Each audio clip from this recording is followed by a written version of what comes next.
Market میں کئی جگہیں ایسی ہوتی ہیں کہ جہاں پر چوری کا مال بکتا ہے، اور کچھ علاقے بھی ہوتے ہیں جیسا کہ ہمارے علاقے میں بھی ایک علاقہ ہے، میں نام لینا یہاں مناسب نہیں سمجھوں گا، وہاں پر چوری کی چیزیں ملتی ہیں سستے داموں. تو وہاں سے چیز خریدنا دانستہ طور پر جا کے پتہ بھی ہے کہ یہاں پہ چوری کی چیزیں فروخت ہوتی ہیں، تو یہ شرعاً کیسا ہے؟ پہلی بات تو یہ ہے کہ مال وہ فروخت کیا جاتا ہے جو اپنا ہو، جس کا وہ مالک ہو، یا مالک کسی کو کہہ دے کہ تم میرا مال فروخت کرو، اس کو وہ ایجنٹ بنا دے، وکیل بنا دے کہ تم میرا مال فروخت کر سکتے ہو. ظاہر ہے کہ جو چوری کا مال ہے اس کا اپنا نہیں ہے، وہ کسی اور کا ہے، اور کسی اور کا مال فروخت کر رہا ہے اور اس نے اس کو اجازت نہیں دی ہے.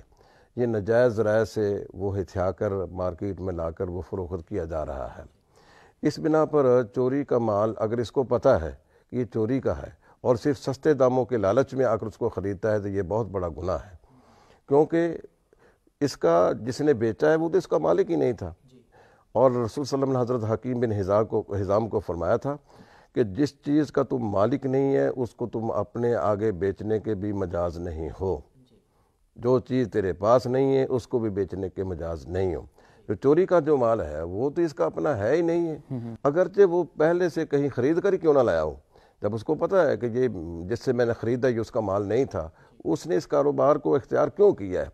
اگر مجھے بھی پتہ ہے کہ اس مارکیٹ میں چوری کا مال آتا ہے اور چوری کا مال سستے داموں بکتا ہے اور فروخت ہوتا ہے، تو مجھے علم ہونے کے باوجود اگر میں خریدتا ہوں تو گویا کہ میں بھی ان کا معاون اور مددگار ہوں ایسے کام کے لیے. لہذا اس طرح کے کام میں نہیں پڑنا چاہیے. ٹھیک، یہ بھی غلط ہے.